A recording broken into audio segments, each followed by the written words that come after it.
All right. Well, good morning, good afternoon, or good evening, depending on where you are in the world. And welcome to Coach's Corner. My name is Brandon Wendell. I'll be your host for a little while here for at least the next hour as we go through risk management, discussing a little bit about what we can do there. Before we get started, though, I'd like to start off with just a little bit of a warning here, just a little disclaimer, really not a warning, but we're not registered broker dealers or investment advisors, so I'm not giving any financial advice or recommendations when I go through this. I might look at live securities in the markets, but I'm not telling you to buy, sell, or hold any of those securities. And there's always risk involved in the markets, no matter what you do to try to minimize the risk. You can't eliminate it 100%. So just be aware that anytime you put in a live position in the markets, you are putting your money at risk. So that being said, welcome everybody. My bow tie here. Yep. Yeah, I got my fake background here, but that's because the house is a little messy today. Anyway, but I got my real bow tie on, so I tied it myself. I always do. I don't know if you guys can see, it's got little bulls and bears on it. So I got this from custom made from a shop up in where is it? Vermont, actually. So anyway, we're going to jump into the topic right away. And it's called Tuning the Risk Radio. It was actually something one of my mentors taught me many, many years ago, and I'd like to pass it on. If you think about the old radio sets, now everything's digital, but I guess there's a little bit of nostalgia going on because you used to have the old dials to turn things, especially with volume or your frequency. You could change the frequency on the radio station. Now, like I said, everything's kind of digital, but we, a little throwback here to the old radios that we used to have and how we could use that concept when it comes to either trading or investing. It really doesn't matter. When we look at the markets, it's pretty much the same technique, no matter what it is that you're doing, whether you're looking at longer term investing in the markets or shorter term, trying to just pull money and income out of the markets short term. So really, again, it works the same way. Anyway, we'll jump right into this and kind of go into our topic here. I'm going to say a quick hello and let me know who I am, as well as Wealth Builders HQ, and also get to know who you are, what assets you might be trading, things like that. Then we're going to go into risk management, what it is and how we can do it, because that's one of the most important things to deal with when it comes to the markets is managing risk. So we'll talk about practical application in the real world and also talk a little bit more about how you can learn more about risk management or some of the techniques that we're going to talk about and how you can practice this in real time with mentors such as myself and also others that we have here. So before we get into all this, I found a nice quote from Charles Ellis, who is a huge fund manager. And he said, large losses are forever in investing, in teenage driving, and infidelity. If you avoid large losses with a strong defense, the winnings will take care of themselves. And large losses are almost always caused by trying to get too much by taking too much risk. And that's something that we try to do. A lot of people focus on how much money they're going to make in a position, and they neglect whether or not they can actually afford the risk that's coming with it, the losses that are possible when it comes to those markets. So we need to focus on that and make sure we take care of ourselves. So I'm going to introduce myself. As you can see, I like to wear my bow ties. There was a picture of me that was actually from my beach wedding that I had. I had 2 weddings. Got married to the same girl twice because I loved her so much.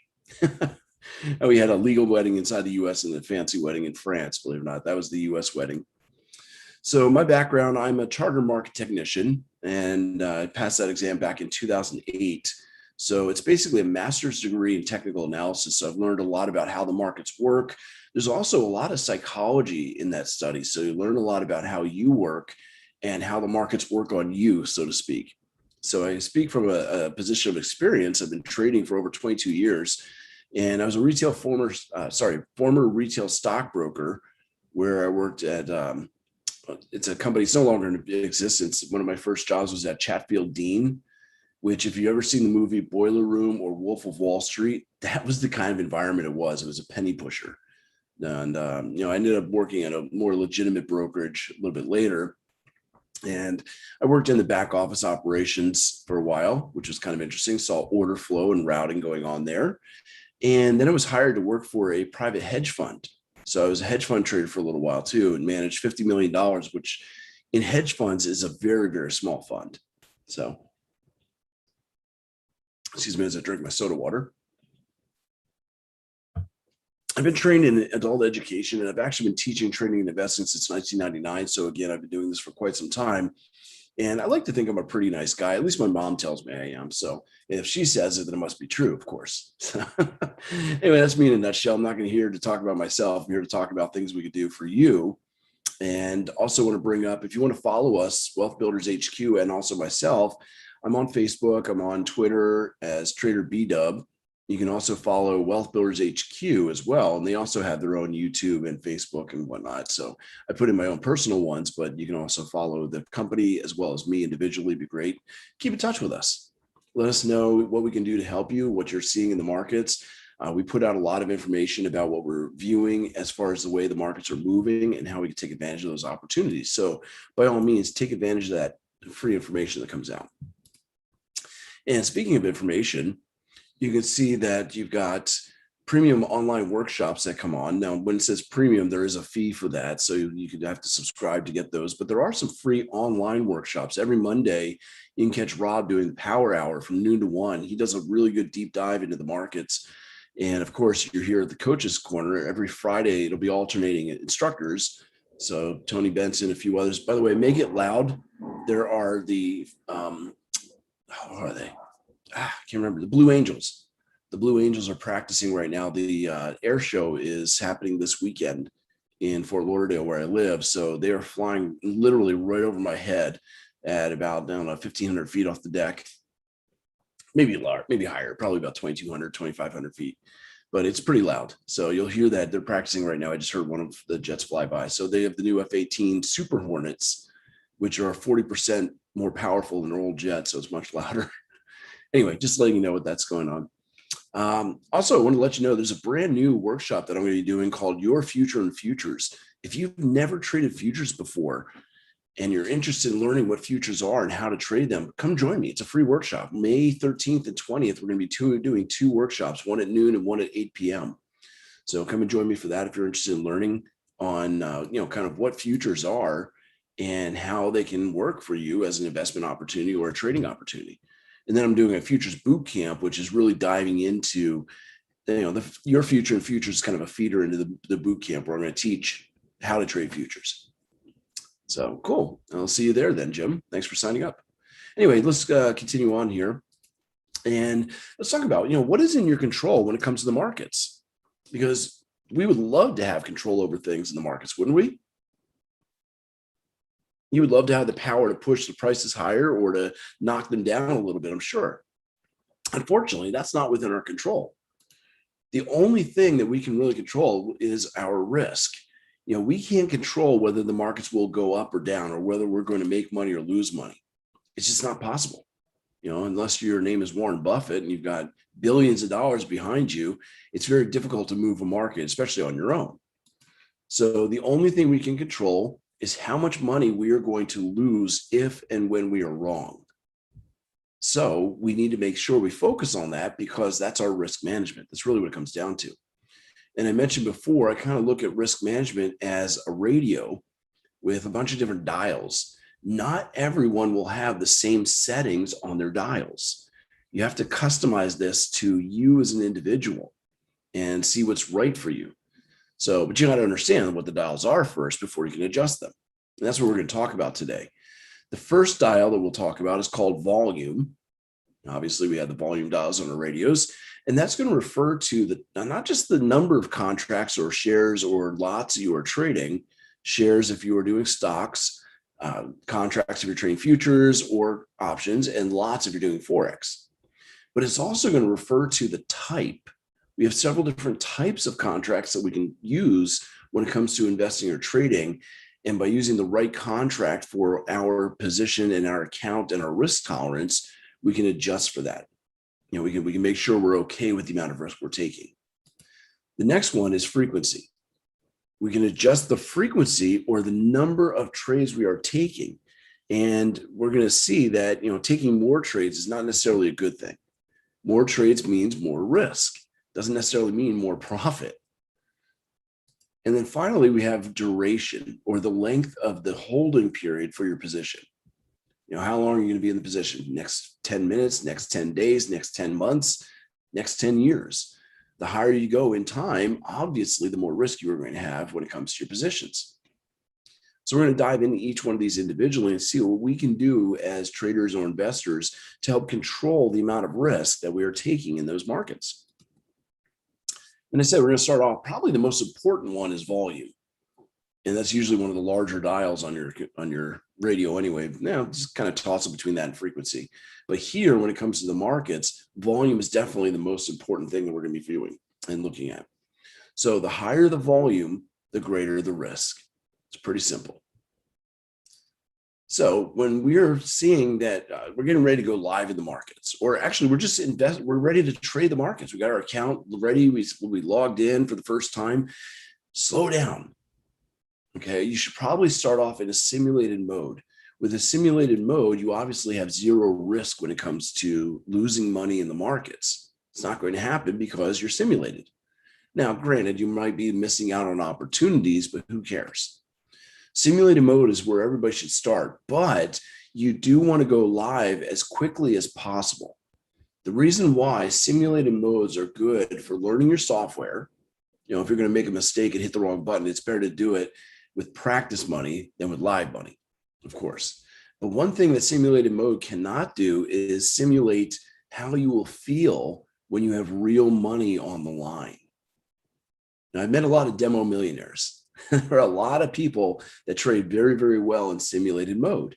But when they go to a live mode, things tend to change, right? You have a lot different psychology and mindset when you actually have money that could be lost. So what you want to do, as I mentioned, is learn your software, whatever trading platform you're on, do it in a simulated mode. Perhaps some of your techniques that you're trying out for the first time, do that in a simulated mode to see if it works. And if you notice you're feeling comfortable, then you go in with small size.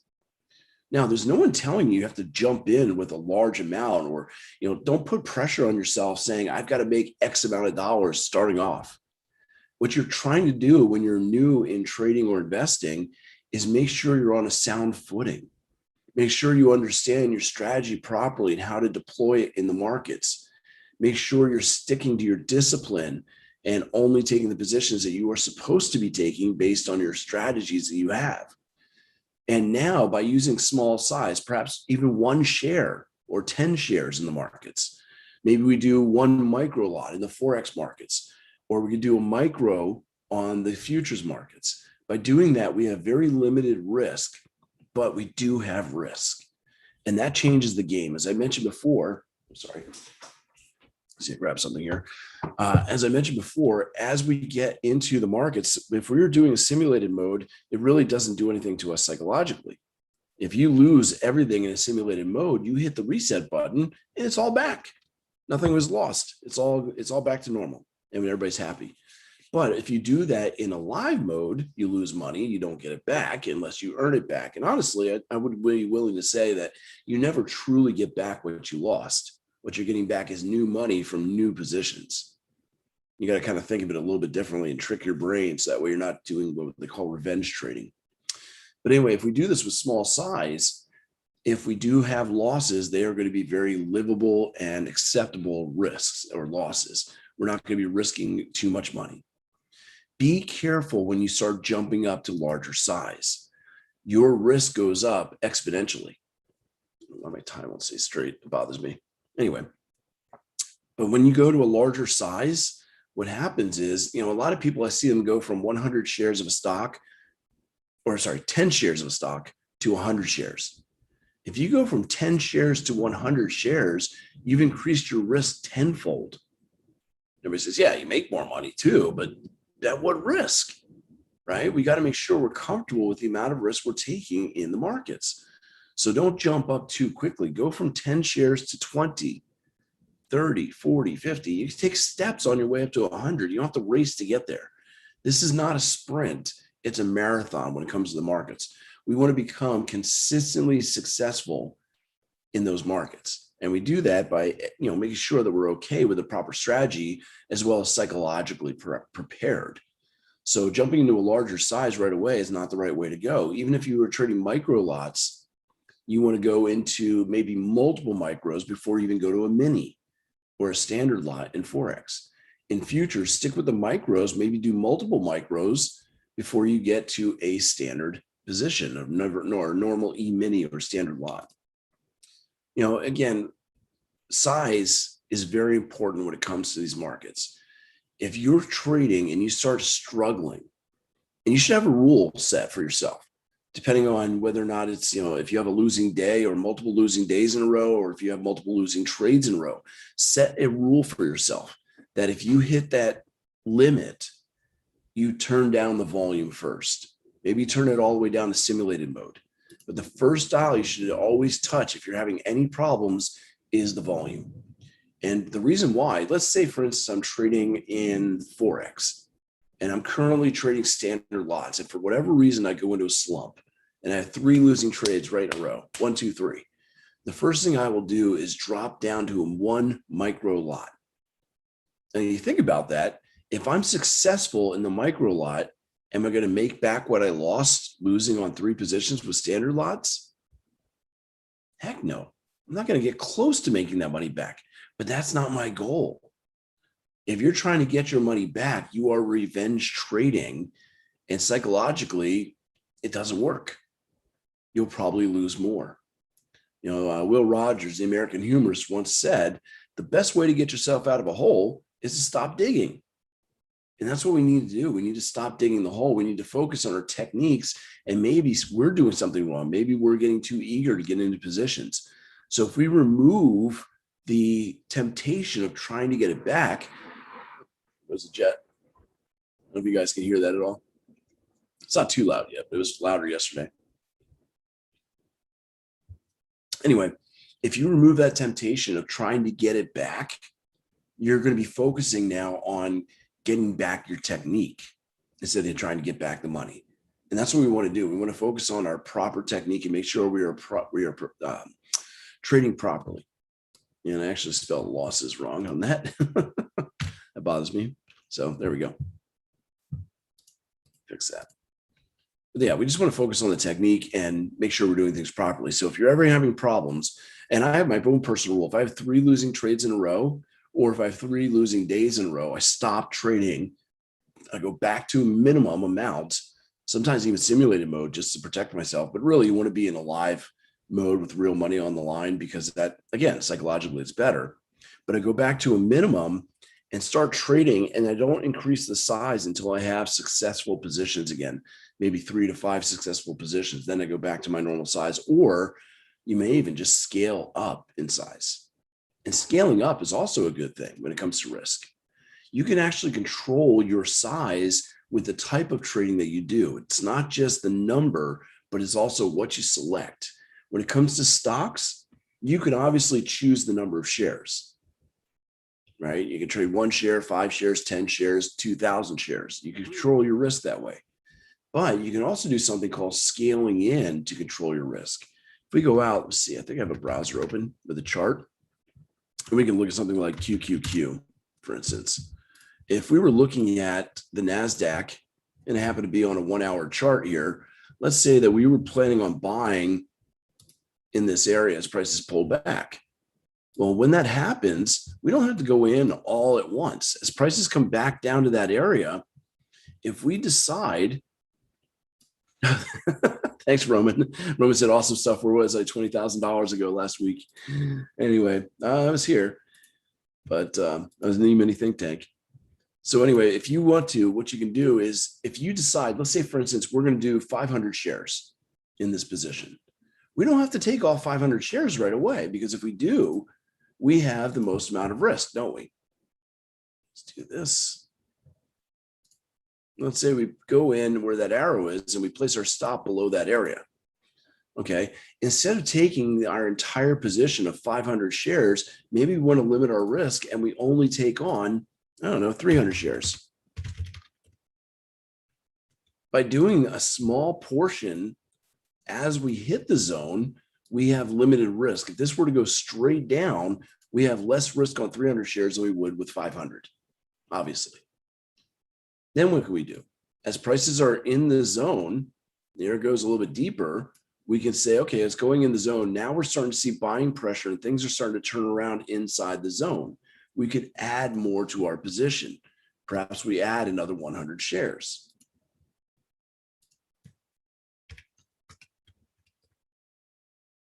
Okay, so one, we could add right as it hits our zone. You can do the same thing for shorting as well. And this is going to be done in any securities, not just stocks. Okay, we do that with Forex and micro lots. We can do it with micro futures as well. So you hit the zone, you can add in, but we have the most risk because we're getting in very far away from our stop, and we have no idea whether or not the zone is going to work. If we enter as we're seeing prices turn around deeper in the zone, we have two things going for us. Number one, our position entry is closer to our stop, so we have less risk. Secondly, we're actually seeing the zone starting to work. And then lastly, as prices are leaving the zone, we could add more, perhaps our last 100 shares. And by adding our last 100 shares there, we're going to have the same amount of risk as we did for our entry at the beginning. But now we have confirmation that the zone is holding and we're leaving in the right direction. So by doing that, overall, we're going to have an average cost. I'll just copy this one. By scaling in three different ways. One, as we hit the zone. Two, as we're turning around inside the zone. And three, as we're leaving the zone. Now we have limited our risk as compared to just going straight in right away. And we have a better cost average than just getting in as it leaves the zone. So it's a win-win-win. The only drawback is you got to be there to actually manage this. Or you can actually set up ahead of time a couple of orders. You could do limit orders inside of the zone, limit order here, and a stop limit as it leaves the zone.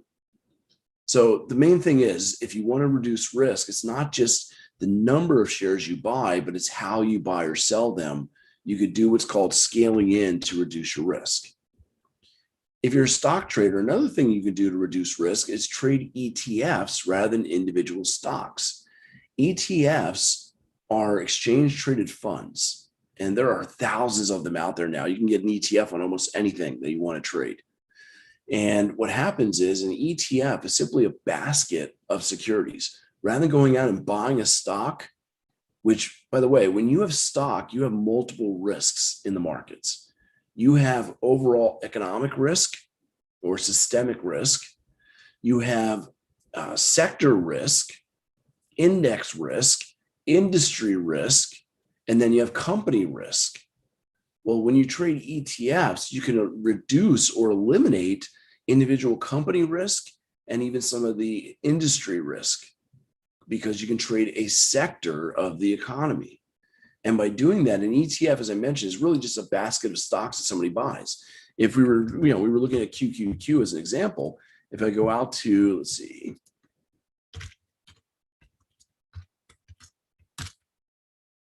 smartmoney.com, you can use almost any site for this, but I was going to use QQQ on smartmoney.com to show you what it is you're actually investing in or trading in.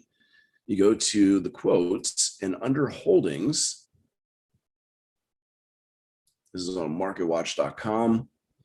You can see exactly what it is you're getting into. By buying into this security, you see the top 25 holdings is primarily Apple, some Microsoft, Amazon, Tesla, Google, Facebook, and so on. But overall, you're investing in technology and consumer services. But you're not investing in just one company. When you buy QQQ, you are investing in 100 companies. So it's a little bit more diversified, and you spread the risk out. One company having bad earnings or bad news will not likely sink the entire investment as much as if you were investing in the individual stock. And when you're looking at the different ETFs, you're going to go out to etfdb.com, known as ETF database. You can actually search. If you go into tools, there's an ETF screener. I'll give it to you in the chat here. There we are. So there's the ETF database screener, and you can search by different industries. Or let's see, what do we have here? Prop plane's flying over now. Anyway, so you can see you can go by market cap, you can go by investment industry, you can go down to regions. Right there's your sectors. So we can go into different sectors.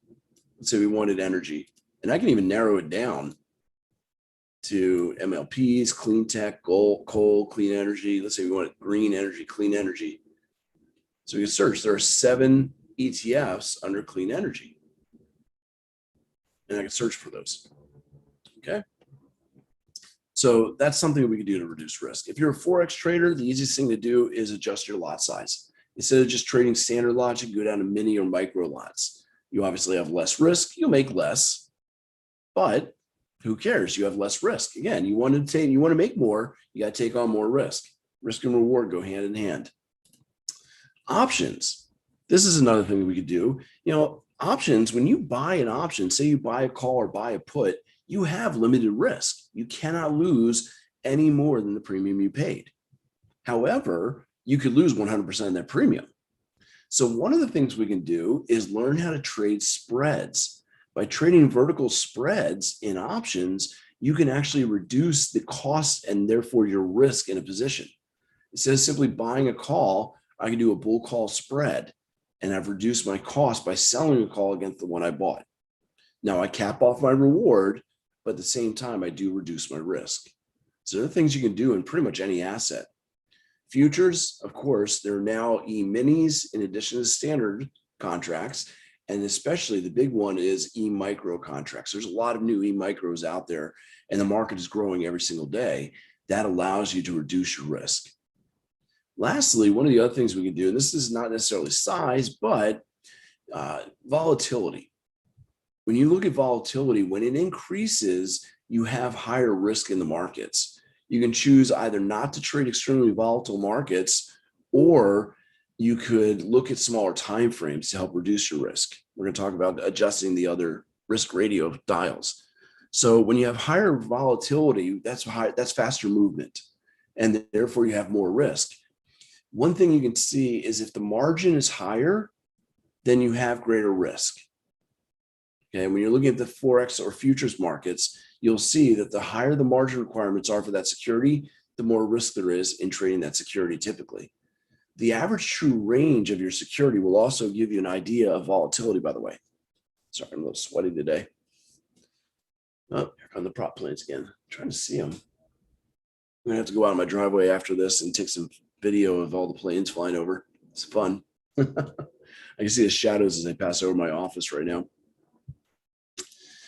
So let's move on to the next one. Frequency. Frequency is the number of trades that you take. The more, by the way, the more trades you take, the only person who makes more money guaranteed is your broker, right? Especially if you're paying commissions. I know in stocks, you don't have to pay commissions anymore, but if you're trading in other securities, such as Forex or futures, you are paying, you're paying no matter what. You pay a spread, right? Even in Forex, where they say there's no commissions, well, there's a spread you pay. So the more trades you make, the more you make your broker, not necessarily the more you make for yourself. So when it comes to frequency or the number of trades we take, we have to be selective. I tell people you're more like a sniper than a machine gunner. The machine gunner will spray and pray, while the sniper takes one shot, one kill. Okay. Not that I want to get violent when it comes to the trading. It's just a good analogy for this. Yeah, it sounds like they're dive bombing me. This is great. First of all, in order to be able to trade properly and be selective, you got to have a plan. Okay, you need a plan that works in multiple markets, or have separate plans for the market that you might be tackling. The markets change. There are different environments that we go into. We're going to talk about that. And you need to have the right plan for that market condition. If you don't, well, it's like having a toolbox. Okay, in a toolbox, I'll have a lot of different tools.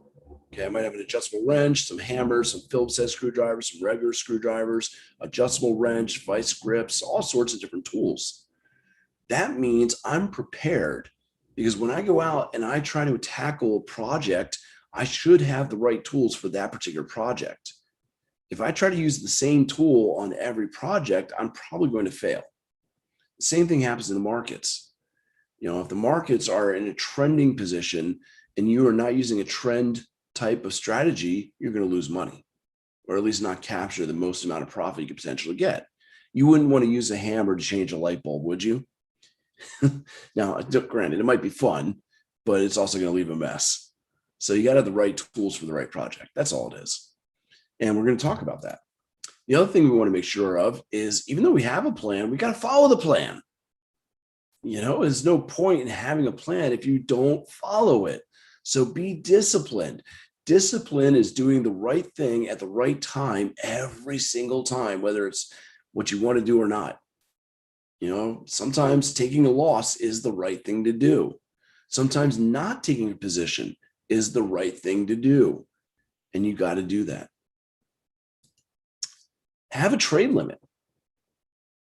I go back to kind of a firearm analogy. If you've only got so many shots in your gun, you want to make sure they count. If you are limiting yourself every day as a day trader, perhaps to no more than 3 trades a day, you're going to try to make sure those are the best trades possible. Now, there's nobody standing over you watching you to make sure you only take 3 trades. Again, that's up to you to have that discipline. It can help if you have some mentors or people working with you to kind of watch with you. It's very nice to have a trading partner, someone you can watch maybe on Skype, where you can talk to each other in sort of a mentorship room. Like I said, the E-mini think tank that I run, we can communicate with each other and talk to each other to talk about the positions and why we should take them or not take them. So if we have a trade limit that we allow ourselves to only take a certain number of trades, you're more likely to make them the better trades and be selective with the trades you take. Okay, you can't swipe right on every trade. You got to swipe left. You only swipe right on the good ones. Okay, don't tell my wife I was talking about swiping. Anyway, that's a throwback to my single days. So when it comes to these strategies, excuse me, I mentioned you want to have different strategies depending on what the markets are doing. So if the markets are trending, you want to have strategies that work really well with the trend. You also need to be able to identify, first of all, what trend you are in, bullish, bearish, or sideways. Sideways is a trend. You want to be able to see when the trend is weakening and when it's reversing. And you want to be able to know how to join that trend properly so you're not chasing price. Next, if we have sideways or choppy markets, we need to be able to if you try to use the same strategies you've been using in trending markets, they will not work. Even indicators. A lot of people like to use MACD or moving averages or ADX. Those are for trending markets. If you're in a sideways, choppy market with very volatile, short, sharp moves, those indicators are not going to help you very well, and you're probably going to lose money. And if you try to use a small time frame choppy market strategy in a trending market, you might have some success, but overall, you're going to be giving up a lot of opportunities where you could make more money by just letting it ride on the trend. So you want to be able to define those markets and have specific strategies for them. You also want to be able to have something to tackle news events, whether it be earnings or just regular news items that come out. That leads to an increase in volatility in the markets, and you need specific strategies to deal with that. If you do not have strategies for this, find someone that can teach you the right strategies. I would love to do that with you, of course, a little selfish promotion here, but find a mentor that can help you with identifying the correct opportunities, put that into your plan, test it and see if it's right for you, and then employ it using smaller size and working your way up. We have special circumstances in the markets. When I'm in the E-mini think tank, we do a lot of trades on what are called opening range breakouts, or we have what are called Globex traps. There was a great Globex trap opportunity yesterday in the S&P 500. I'll be honest, I didn't take it.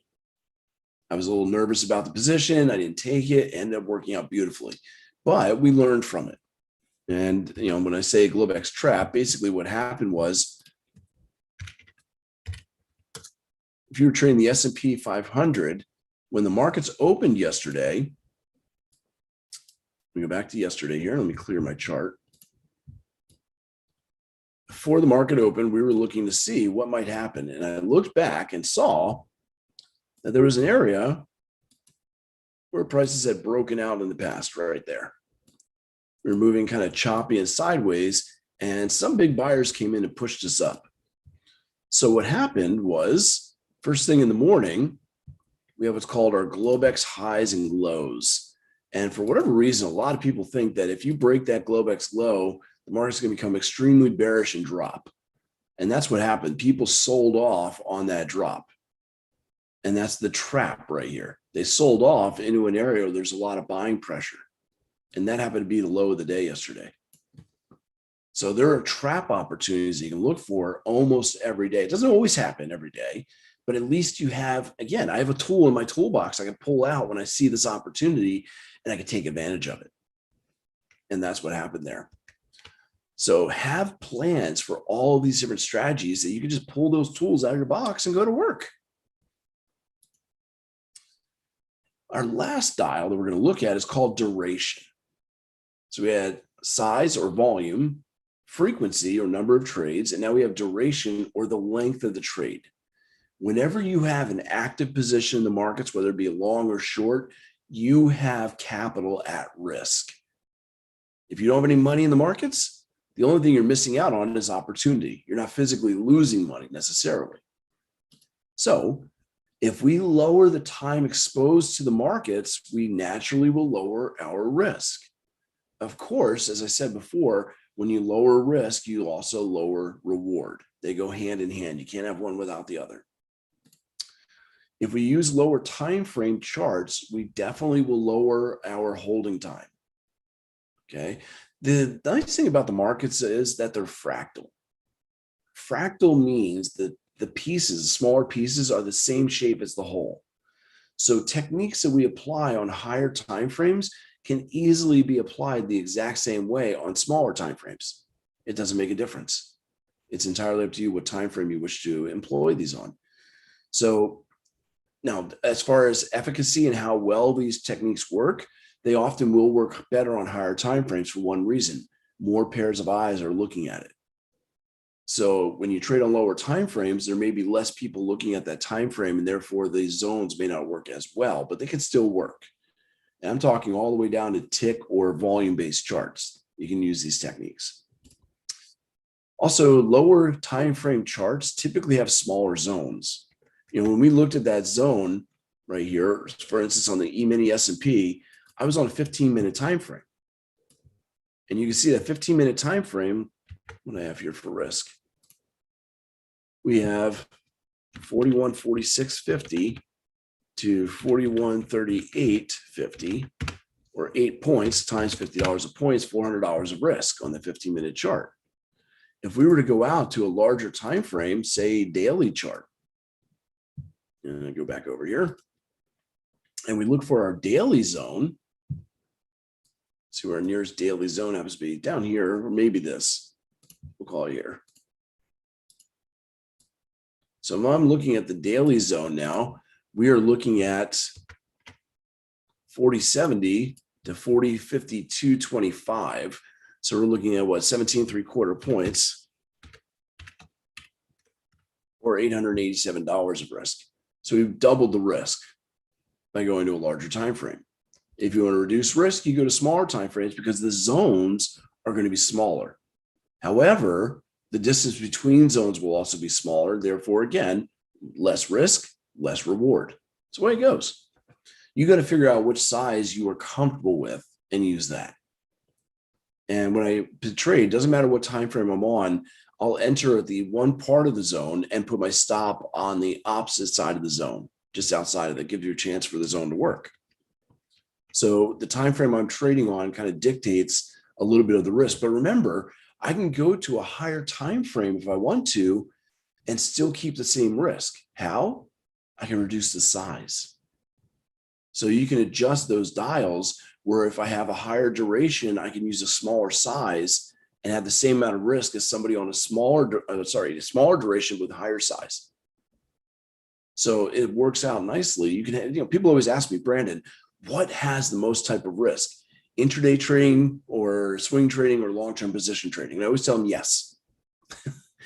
You can adjust the risk based on what it is you're looking at and how much size you're willing to take, or the frequency of trades you're taking, or the duration.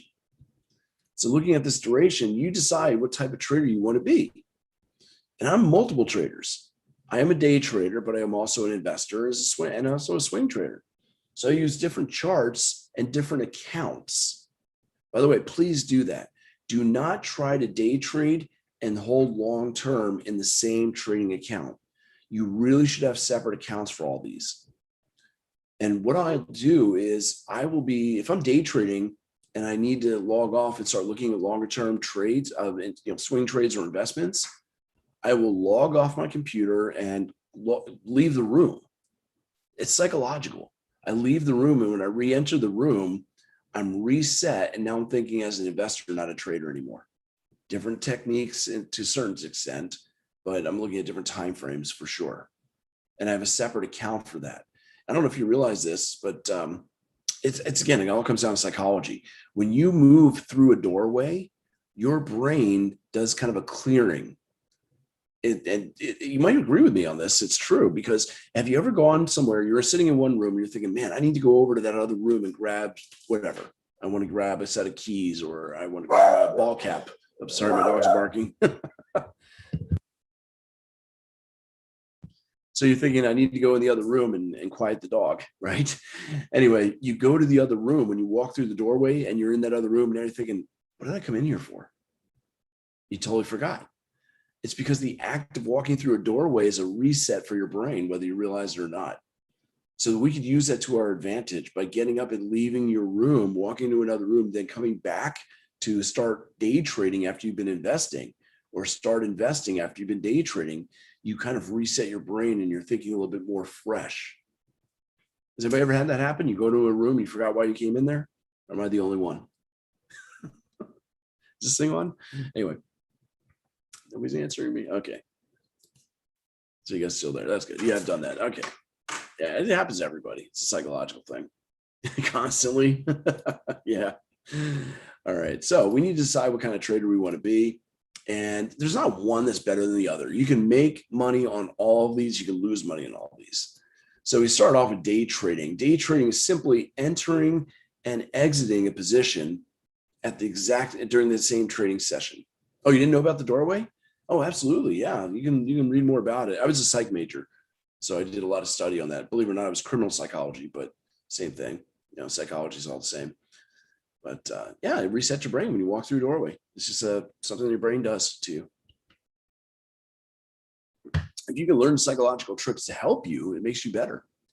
So anyway, day trading is just getting in and out during the same session. It's a small duration of holding, so therefore lower risk. But again, we can increase the risk with the size. Swing trading, there's not a set definition, and you're not issued a license that says you're a day trader, you're a swing trader. But a swing trader is holding overnight, and it could be up to a few weeks. Again, there's not a set definition for this. Everybody has a little bit slightly different. But position trading doesn't really have a time limit. You hold on as long as you need to until you hit your target or your stop loss. So a position trader could be in for months. It could be in longer term. So all of these could have the same amount of risk. Again, because if we go to a higher position time frame versus day trading, but we increase the amount of risk we're willing to take based on size, we get the same risk as if we had, again, it's all the same. You just adjust the other dials. So what time frame should we be using? I mentioned that time frame is a factor when it comes to these different types of trading. If you want to be a day trader, you got to be able to reach your targets within the same trading day. So typically you can start off as small as a volume or a tick chart. Okay, volume or tick chart. A volume chart gives you a new candle every time a certain number of contracts or shares have been traded. And those are something that I like to use sometimes to do what's called scalping, looking at smaller time frame moves. Tick charts are very popular. Tick is a trade. So every time there's a trade that occurs, it's considered to be a tick. And when a certain number of trades occur, then you get a new candle in your chart. Those are good for fine tuning and seeing some of the momentum that's in your security. I hesitate to say that it's only for day trading, because it's really not. You can use large share size or large tick size for larger swing trades. It really can be done. But for the most part, it's associated with day trading. We also have 1 minute charts all the way up to about 30-minute charts. When you start going above 30-minute charts, you're going to have difficulty reaching your targets within the same trading day. So typically, if you go above 30 minutes, that's where you start to see what's called swing trading. And with swing trading, again, we're holding for several days, possibly even up to several weeks. So there's not a set time, but typically you're going to be using 30-minute, 60-minute, 240-minute, 480-minute daily and weekly charts. So we're just looking at a bigger time frame. And then, of course, position trading, much larger holding periods. So we may stick with the 8-hour charts, daily charts, weeklies, maybe even monthlies or quarterly charts.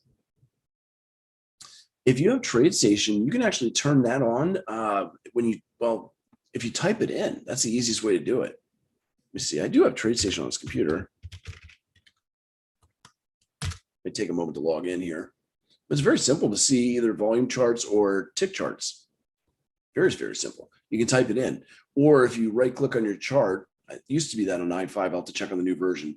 But if you right click on your chart and you go into format, I think it's format data or format chart. I'll find out in a moment.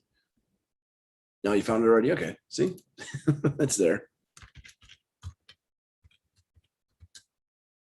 Go to my simulated account for a moment. But it's very simple. I mean, literally, if you were to type in 1,000 shares, it would automatically go there. Yeah, the numbers, yeah, tick and volume would be above minutes. That's all. But, you know, TradeStation is nice. It has all that. I can do it in other platforms too. So, you know, like I said, it's up to you. Oh, you never noticed it before? Yeah, I've used them quite a bit in the past. I don't know why it's taking a while to load, unfortunately, but yes, I know I'm in my sim account.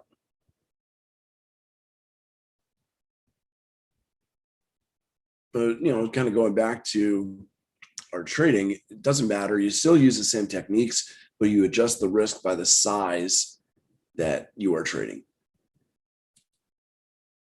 Come on, still loading. Here we go. Yeah, if you go into one of these, still loading it up. Yeah, and you highlight, time frame. That's what you have to do now. You have to highlight time frame now. Yeah, they changed it around on the 10 version, but you can go into time frame here and customize, or if you just simply right click time frame. No, it's not there. You got to do it yourself, I guess, customize. But right there under customize, you can see tick and volume right there. So we do 1,000 share bars, or we can do ticks. Ticks are trades. And you should probably do tick count, by the way, for that. But yeah, right there. Oh, they were at the top of the list when you had time frame. Sorry, right there, ticks, yeah, in seconds. But yeah, for the customize, that's how you get the special one. So like I said, if I want to do I like to scalp on 1,000 share bar. So if I wanted to look at the NASDAQ on 1,000 shares, notice the time is non-symmetrical at the bottom. Okay. Basically, I get a new candle every time there's 1,000 contracts traded. But I can still use this with the same tools that I've been using before. So if I see a supply zone right there, I can look to short. However, here's the neat thing about this. I'm on 1,000 shares, right? If I go into, just type in 150,000 shares, now I can do the same type of trading here. I'm going to need to make another adjustment here because it's not enough time back. And maybe it's loading. But you can see I can also look at the supply and demand zones on a higher time frame. It's loading. See if I get that loaded there. And there. See? So now this is not an intraday opportunity, but there was a drop-based drop supply zone on this 150,000 share bar chart or contract chart. I get a new candle every time there's 150,000 contracts traded. So I'm only getting 3 to 4 candles per day, depending on the volume. But it works the same way as it did on the smaller time frame. And I can see momentum here, which is kind of nice. Anyway, it's up to you what time frame you want. The lower duration, less risk you have. But remember, and I said it over and over again, less risk, less reward. That's the way it goes. So newer traders. As a newer trader, you probably want to trade on some lower time frames as you're starting. The reason why is you get more practice. If I'm trying to learn how to trade or invest and I'm only using daily or weekly charts, I may not have as many opportunities. Now, I'm not saying more opportunities is better, but if you really want to practice pushing buttons, you got to do it on smaller time frames. That's not to say smaller time frames are the best way to trade. I know people who trade only on daily charts and higher, and they do just fine. I know people who trade on 1 minute charts and do well. Okay, so it's up to you. The nice thing about day trading as well is it eliminates gap risk. If you are in and out during the same trading session, you have no risk overnight. However, if you hold overnight, you're accepting risk that you could have a gap. That's on stocks, and if it's over the weekend, on currencies as well as futures. So as you're getting more experience, keep an eye out for volatility. Okay, the higher volatility that comes out where the prices are moving in sharper, smaller, jerkier moves, you can deal with that better on smaller time frames than you can on larger time frames, typically. Unless you go large enough that you filter out all the jerky little moves and you see the trend once again.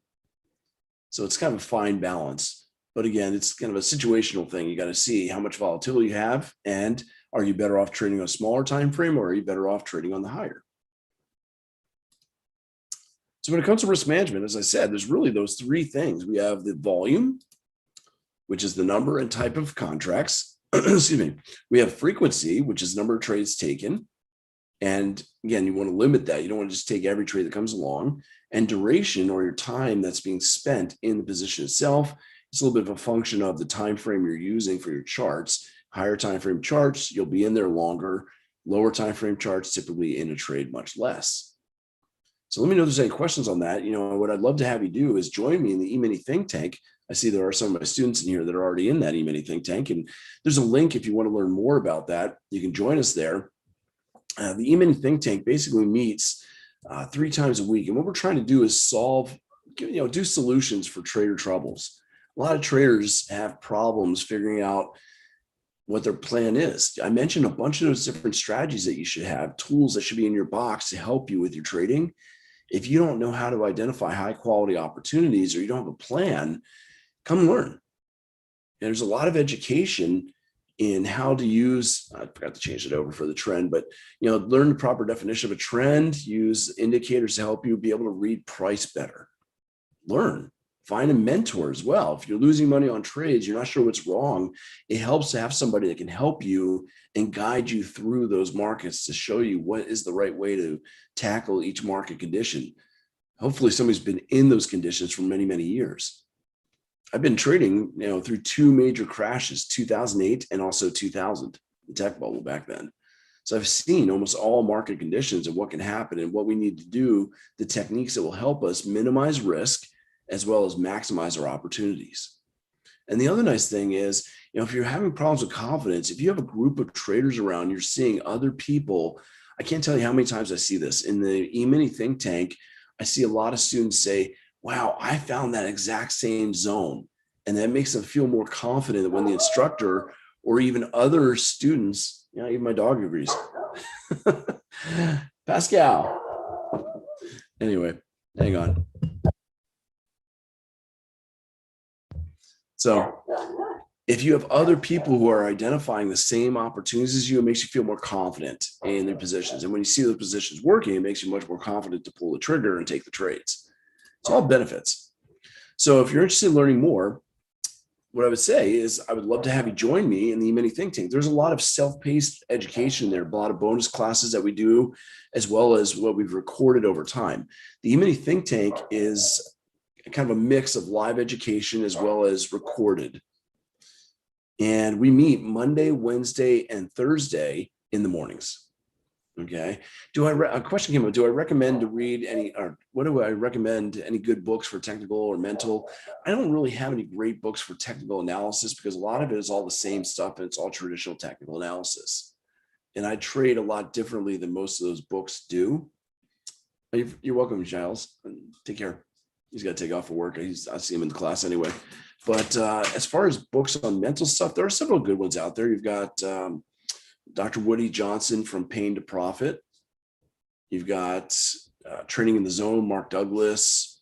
You've got Van Tharp. There's a lot of psychological books that are good. Even Training for a Living with Dr. Alexander Elder.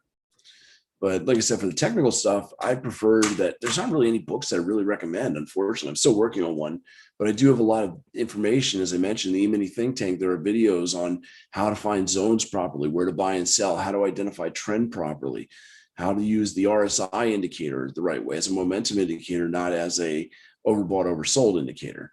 So what happens is if you join us, you can be in the E-mini Think Tank 3 days a week where we look at the markets live. And if you can't make it live, they're all recorded. So you can always watch them again as well. And, in the E-mini Think Tank, what happens is I start off every session with some trade ideas such as these. And some of them are intraday, some of them are larger time frame. We identify both longs and shorts, and I identify how much risk you're going to have in those positions. So it's good to know, can I feel comfortable with that risk? So some of them might be as little as $72 of risk. Some of them are a little higher, $1,175. Well, notice the difference. That's a 15-minute chart with $72 of risk. This is a daily chart with $1,100 of risk. So the time is going to be different and increase your risk. In addition, by the way, everybody always asks me how good are those ideas? I've been tracking every single one of those trading ideas not since the beginning, but at least since last year. So far for this year, this was January's tracking of all those trade ideas. So we had a lot of them were no entries. We had 52 no entries. As a matter of fact, we only had 13% of our trades that were winners. But overall, we were positive for the month. And the reason why is because look at that, average win versus average loss. We have 9 winners, only 5 losers, 52 no trades. We don't have to have a lot of winners if we manage our risk properly. And we manage the size as well as duration and frequency, taking the right trades. I didn't take all 52. Actually, it would have been about almost 70 trades that were possible that month. I only took 9 that were positive and 5 that were wrong, 14 trades total. But because my win-loss ratio was 64% and I had a bigger average win, we were positive for January. We kept that going. Here's February. Again, not a lot of trades, 13 winners, 5 losers, overall winning and positive for the month. March, keeping it going. This one we didn't do as well when it came to the average win versus the average loss, but you notice we increased the number of wins and we still had a positive outcome for the month. These were all the trade ideas that we have. We have other trades that are not included in this that happened during the class, but these are the ones that are in the prep page before the class begins. In March, again, we got March here twice. That's not what I wanted. April, there we go. This was last month. So April, we actually increased our number. We went back up again. And the reason why is we had very few losers, only 3 losers and 19 winners, which was good. Our win-loss ratio is much better, even though we didn't have a good number for the average win versus the average loss. So you can do frequency of trades or size of trades. Remember, we can adjust the risk in different manners. So if you're interested in joining us, like I said, I'd love to have you in the E-mini Think Tank. There's a normal price kind of investment. We do it either quarterly or monthly. But what I'd like to do is offer you a little bit of a Coach's Corner special here. If you're interested in joining us, this Coach's Corner special is only good for today, unfortunately. Can't extend that beyond that. But what happens is if you're interested in joining me in the E-mini Think Tank, you can actually try it out first before you actually invest in it. All you have to do is click on the link. If you do the monthly, it's $349 a month. You can just do a month at a time. You can cancel your membership whenever you want. There's no long-term contract. However, if you decide you want to join for the quarterly, you see, first of all, there's a discount in comparison to the monthly. It's $749 a quarter. And that's auto renewed. It stays at that price. It'll never raise as long as you keep your subscription active. But here's the nice thing. If you want to try this out, there's no risk. You can go ahead and click on that link that Amy put out there, and you can try us for 2 weeks. What happens, it says right here, free 2-week trial with quarterly subscription. Okay. What happens is for the first 2 weeks, we don't charge your card. If you cancel within those first 2 weeks, nothing happens. You don't have to get a refund or anything. It's just, you're done. But you get full access to everything within those first 2 weeks. It's a pretty good deal. If you decide you like it, then you just stay and your card gets charged after the 2 weeks and then auto renews every quarter afterwards. For $749 a quarter, you get all that information. As I mentioned, it's the recorded information with the education as well as live market analysis and analysis of things that you've done as well. We go back and forth and we share a lot of information. So if anybody has any questions, I'll stick around for a little bit. I want to thank you You can see you can join us and look at more information at wealthbuildershq.com or use the link that Amy provided for you in the chat. You also have support at Wealth Builders HQ if you have additional questions after this. But if anybody has any questions about my presentation with the risk management, I'd like to open up the floor for that right now and answer those questions for you if I can. And if I can't answer the question, I'll make up the answer and you won't know the difference. So I was kidding. So does anybody have any questions? I do want to thank you for your time. I know time is valuable and very precious, and I want to thank you for spending some of this time with me, and hopefully you got a lot out of this presentation and learning a little bit more about managing risk. And if you want to see how it's done, that's what we do in the mini think tank. Like I said, I'd love to have you join me there. Is it similar to, yeah, it is kind of, it's a little different than what I've done before in other companies, but it's similar in a way, but there's more of, well, again, it's my style of trading and my flavor. No, that was based on one contract. Those numbers were based on one contract per target. So if I had a trade pick, you know, if I go back here, right here, you'll see that some of these were, actually all of these were 2 targets. So it was 2 targets, 2 contracts. So no, all those numbers, and including the number from last month, as a matter of fact, let me see if I can open it up. I track everything. I'm a transparent kind of person here. I'm not going to hide anything, or, you know, we'll show you. But every trade that was taken was based on one contract per target. And now we get the sound of my dogs lapping up water. So see the Excel spreadsheet. There it is. So this was the actual worksheet. And you can see that some of the trades were taken, some of them were not. Losers are all recorded as well as winners. And we have a lot that just weren't taken. And even the reason why they weren't taken is there. You know, maybe hit the entry before, sorry, hit your target before your entry. Missed entry, just didn't happen. RSI was in the wrong position, or we did a confirmation entry. So we took one big loss of $3,200 last month in the live cattle, it looks like. Okay. So question about the room. No, this is a mix. The question was, is the 3-day a week more oriented towards short-term trades over long-term? It is both. When I bring up, let's see if I can find,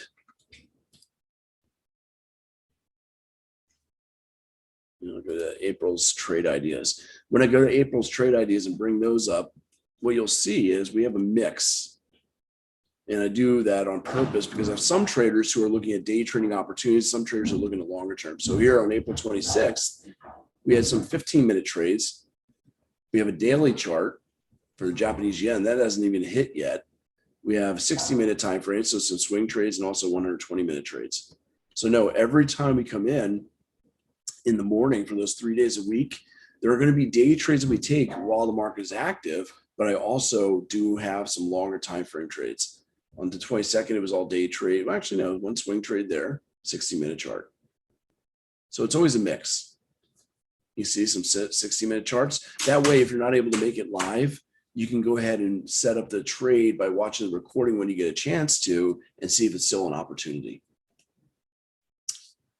So do I stage these trades and they kick off the criteria as met? We do both. If they're live and we see them come into the opportunity to trade, then we do them live. If I see them, I stage them and I go through how to stage them, I'm using Thinkorswim in the class. And then what happens is I've also got TradeStation, as I showed you here, because I have students using a little bit of both. I even use NinjaTrader because I have live accounts in all 3 of those. So I can use whichever platform that most of the students are using and show you how to route the orders. You know, so for instance, if we go back here and oops, it's right here. If I wanted to go in and place a position here with the target, just hypothetical, say the target's I have my charting. Anyway, drawing, come on. Toolbar's not working. Here we go. So again, just as a quick example, if I want to set up the trade, I can go into trade, and right here I can create an OCO, OSO, single order short, and I walk through how to do all that. You know, I'm going through it quickly right now, but I'm just, right now we would sell if it gets to limit, or we can even do this, stop limit. And wait a minute, stop limit? Well, we're not there yet. Well, I could say if we go below 13,783, we want to sell as 13,780 or better. But right here, I can do activation rule. It says don't take that trade unless price is greater than or equal to my zone, 13,783.25. And that is called an activation rule. So I go through things like that, which means I can put in a stop limit order that would only sell if we leave this zone, but it will not trigger unless prices go into the zone first. And then, of course, I can set up my stop loss to protect me, 13,8, say 25. And then my target, I would set that up 13,497, something like that. Send order. And there it is. My stop limit order is ready to go, but we're not into the zone yet. So it's actually not active until it happens. And my stop and target are ready to go too. So yeah, we can do all that. Oh, thank you, Roman. Roman said, Brandon's live classes are always improving my trading, saving my ass from loss. Every time I'm in class, I always pick up something new. Nice. I do not text out the trades as right now. I do some in another program we have called Wealth with Spreads, because that spread trade is a little bit different. But right now, no, I just set up all the trade opportunities and go over them in the class. And then it's up to you to either set them up ahead of time like this with an activation rule. And I do the same thing in my Thinkorswim. I show people how you can set up everything ahead of time. So when prices get to a certain level, it triggers, or if a certain condition changes, it can actually cancel your order, which is another thing about risk management, which is really nice. So I can have my orders canceled if prices come down to my target first, or if something happens where there's too much momentum. Okay. So gone over a little over an hour here. Oh, thank you, Rachel. Rachel's mentioned that she's in the class and she has learned a lot and is constantly learning. Well, that's what I hope. I hope to kind of shed light and help people when it comes to trading. I enjoy doing the teaching. People always ask me if I'm such a great trader and I make money trading, then why am I bothering with this teaching stuff? And I usually tell them it's none of the damn business. I'm kidding. I do it because it's fun. Honestly, trading is solitary. I don't like to, you sit there, you talk to your computer, and it's just you and your computer. And I joke, I say sometimes your computer starts talking back, and then you've been there a little too long. But honestly, the reason why I do the teaching is I enjoy helping other people. My mother is a school teacher. I joke, I say I'm genetically engineered for this because my father was a retired stockbroker and my mother's a retired school teacher. So you blend the genes of a teacher and a broker together, and I was made to do this. But it really is a kind of rewarding feeling when I see my students having success with something I taught them. And it really doesn't cut down on my trading. I still have other days of the week I can day trade, or in the afternoon after the session, or even during the session. A lot of times I'll have another computer up and running, and I can even swing trade. I don't have to be day trading. I do other types of trading. And absolutely, Jim is mentioning, I also learn from my students. Absolutely. Having a fresh set of eyes and techniques and things that students bring to me have made me better. So it really is a lot of fun. So anyway, I got to run, unfortunately, because I have a meeting I got to get to. But yeah, the students have definitely helped me out with how the software works. I've learned a lot of things there too. So once again, I want to thank everybody for being here. Thank you. And if you got more questions after this, by all means, email us at support@wealthbuildershq. I'd love to have you join me in the E-mini think tank, so you can click that link as well. And until next time, everyone, trade safe, trade well, and take care. Thank you for being here.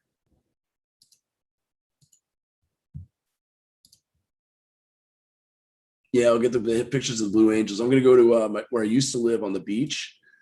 And that's tomorrow when the show is actually going on. We're going to go up on the roof because it's right in the middle of it all. So that'll be kind of fun. So I'll have some good pictures later.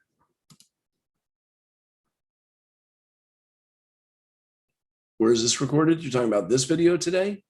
Is going to be posted probably on YouTube. I'll have to check. We have a Wealth Builders HQ YouTube video channel. And actually, my other ones aren't up there. So I'm going to figure out what those are not posted yet. But yeah, it'll be posted. It'll be up there. It was also streamed live on YouTube, I think, while we were doing it. So it'll be recorded there and posted there as well. Okay. You're welcome. Take care, everybody.